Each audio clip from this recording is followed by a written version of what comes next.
of FD. One time was a stage spike. The other time he just died straight up at like 140. He was landing disabling too as Mewtwo. It was funny. It was so funny. All right, a real match. Was it though? We got Goblinman's Lucina? Is he actually ditching the Roy after he's beating Kiki? I feel like the last time these two fought, he won with his Roy, so. I think this is Dyer practice because I don't think he's ever beaten Dyer's Diddy Kong, and knowing how winners, their winner set went, I'm sure that if Kiki or if Goblinman were to lose this and fight Dyer later, that this would be the pick. Well, this is the. I guess he can try to warm it up for it, but we'll see. We'll see. I'm actually very interested to see how Lucina plays. Yeah. You don't really see him go Marth or Lucina all that often. So you got to have a, like the only thing to say is consistent. The dash game is basically the same. Dancing Blade game is basically the same, except it actually kills this time around. You can still at least catch people with up tilt sort of a similar way, at least with Lucina. That's probably the main method of going for it because he loves going for that move with Roy. So at least that way he'll have a consistent way to hit behind him.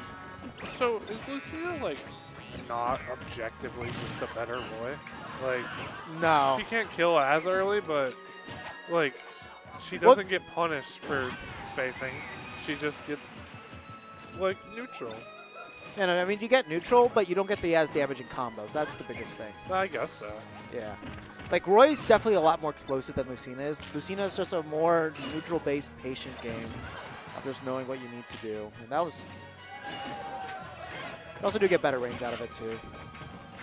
Yeah, like, see right there, he just kind of gave up the up air because he's used to not being able to get more off of that. But he actually did have a little bit more sequence that he could have gone for there. I'm actually very surprised I killed. Yeah, I just want this game to be consistent. I want it to not just throw something like that at me. I mean, he died at 169. That's not too bad. That's pretty bad. Like, I'm not expecting to see a downer like that kill unless it's Ganondorf. I mean, but Ganondorf kills you at like 100. Yeah. that killed him like 70% later. Oh, he definitely needs it. He needs it. He really does. You know what's interesting? So I was playing Icons, and one thing I found out is they have an interesting mechanic in there where if you do a down air and they're in the air, the first bounce that they get, you'll see a red splash, and that means they can't tech it. So depending on what the percentages are, you can get a regrab or like extend your combo off of that. I'm like, that'd be kind of a cool mechanic to have in Smash for the mid game. How is Icons? So because there's a lot more players than we're playing in the closed beta, the servers have been kind of laggy, and I don't know if you've heard about the free-to-play nightmare that it is right now. No, I haven't. Yeah, I actually wrote like a post on like everything that's kind of wrong with it and the things that need to change. Like, initially what they did was you were going to start off with. Did he burn his? Nice, I got jumped. Initially you were going to only start off with 2 characters unless you signed up for the closed beta, and you'd have to unlock the 5 characters. And I calculated it out. You earn them only through loot boxes, but they do have a pity system where if you don't get them in 30, then you're guaranteed to at least get 1 character within 30 loot boxes, but you can't get them before that. And at worst, it would have taken you 243 hours to get all of them, which is insane. That is a lot of time. Like, that's way too much time. And it's like you can't really get meaningful progression because like although they do have an in-game currency, it's not like you can buy it, and the way that you earn it's really bad. So you get three items per loot box, and the way that you get it is the in-game currency is that when you get a duplicate of that same item, you get 20% of its value, and that's nothing. So it's like some things are like worth are 25, so you do get only 5 Spectra, and they have like 600 something different items in there. So the chances of you getting a duplicate is like almost non-existent. So I got so many things. A lot of other things that you don't want. And it's like if you want to progress for a character specifically, even if you did get that, you don't get enough Spectra to choose the things that you want to get to progress your character. But it's like the only things that you're getting are cosmetic things. That's really it. But you know, the fact that you have to unlock the characters, you can't pay $25 to unlock them all right now, but after it goes out of early access, you're going to have to pay $40 for it. But it should be in early access for like at least a year at this point. Okay. But they did 2 days afterwards, they did like all these things, people giving feedback, and they did address that concern. So now, for sure, you're going to be starting off with 3 characters. They're looking into allowing you to try out. Oh yeah, that's the other thing. You couldn't try out the characters. But now they're looking to making sure that you can try out all the characters in training mode no matter what, so you can figure out what their playstyle's like, see if you like the characters too. Okay. They're definitely going to look at the way to change up the way that you inspect because they saw that was a big complaint too, and like the way that you unlock the character. So it's like the good thing about the devs is that they are constantly listening to feedback all the time, and like the way they balance the game, like from closed beta to now, they did a phenomenal job. But right now, the servers can't handle the amount of people that are playing it, so they lag basically almost as bad as for Glory right now. But if you play when their servers aren't as overloaded, the online's phenomenal. It's definitely the best online play that I've had for like any platform fighter out there. It's really, really good. But when you go during like after work hours, you can't really play it at all. But just have to keep taking that first stock, looking very solid. Maybe the Lucina pick kind of biting Goblinman in the back right now. He might still be in tune with playing that. But he does have 2 more games to work with at the moment, so not going to have to really worry too much about that.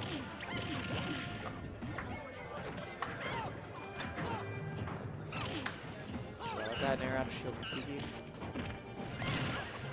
There. Hello, friend Dyers. Friend Dyer get it on?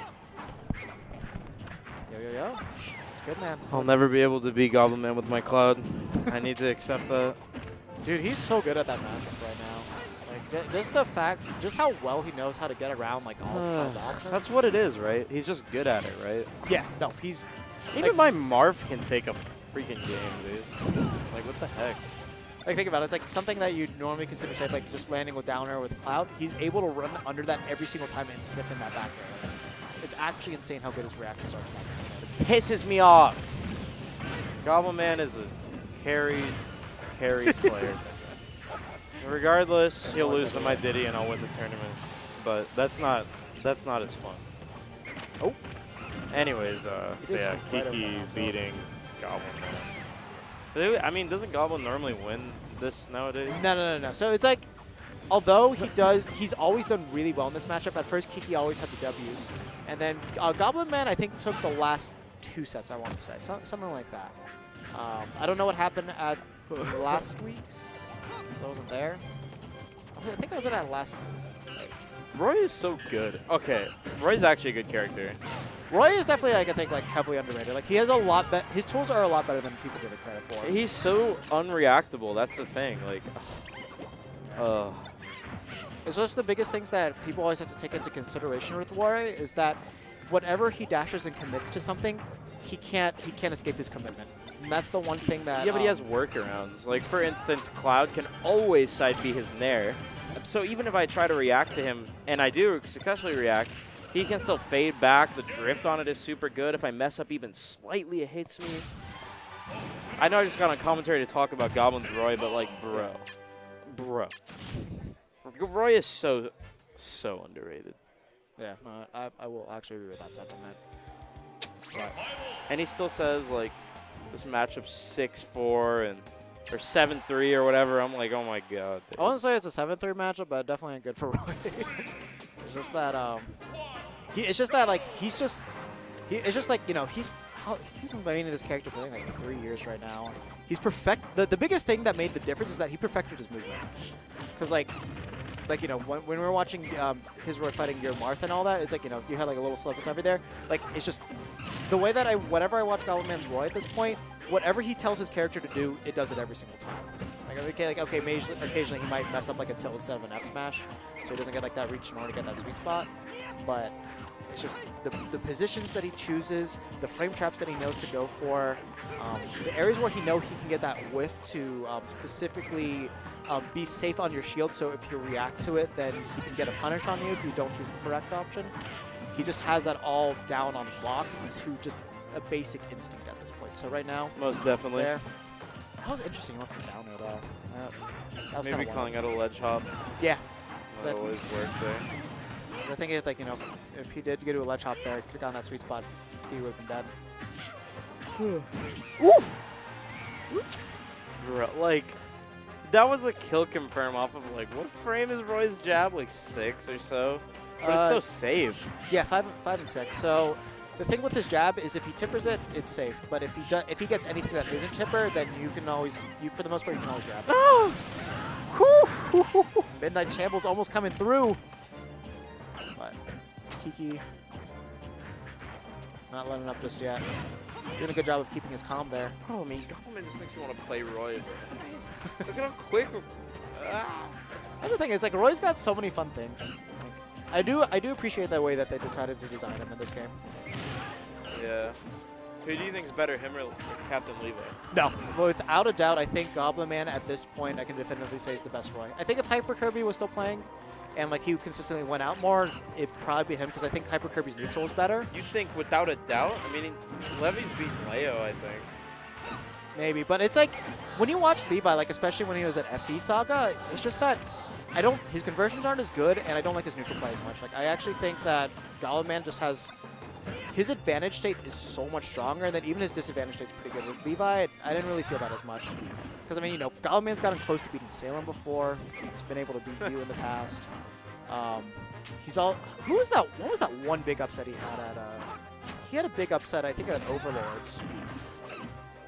I don't know. It's just... He's gotten those upsets. It's like... And he almost took that set over White, too. Bro, that would have been crazy, actually. Like, that was super low-key.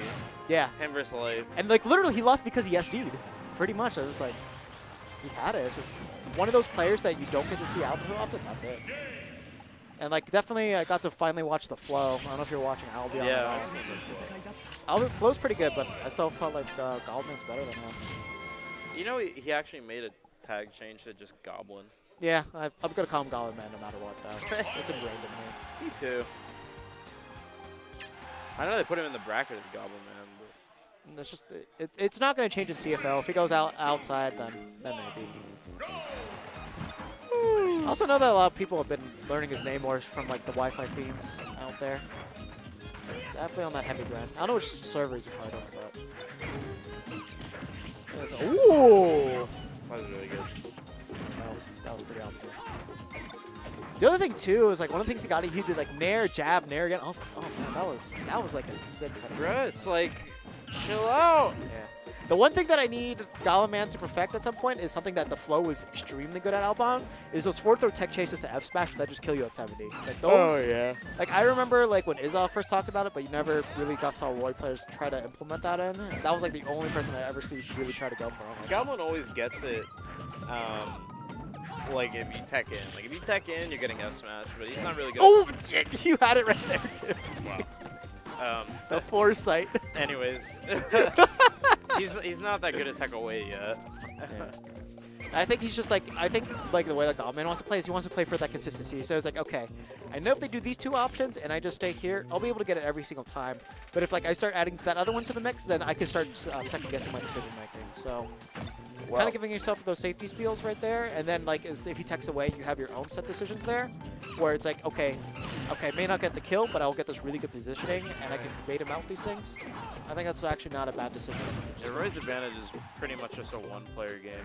Yeah. It's like that with like so many characters in this game too. Oof. Wow. Double rolls. He just Trips on his toes and gets hit by the side B. Yeah. Oh man, can I call up the roll? Fair. I still don't know how to deal with that. I think you just always get hit.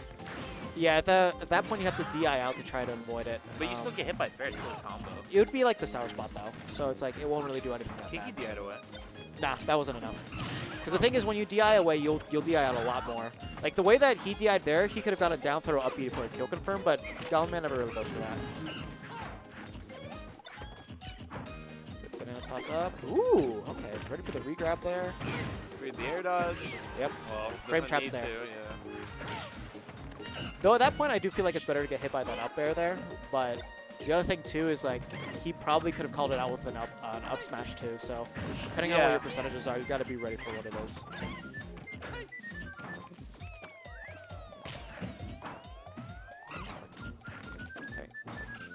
Kiki's playing very, very evasively. Yeah, I mean, you kind of have to against Roy. Oh, yep. So he's always got that reliable up throw to kill out. Always, like, whenever I play Roy in this game, I always forget that you can do that. Up throw? Yeah, because it's like, I'm used to playing him in, like, Melee and Project M. So, I'm just not used to killing him for that. Calls there, banana. Try to get the call back on the roll there, but not giving it to him.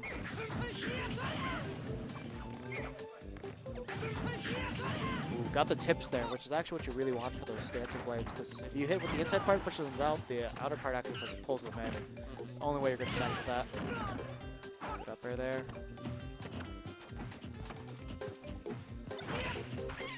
Oh man, okay, so like, I'd say 12 more %, then Kiki's got to be really careful. 12 more? 50? Yeah. Yeah.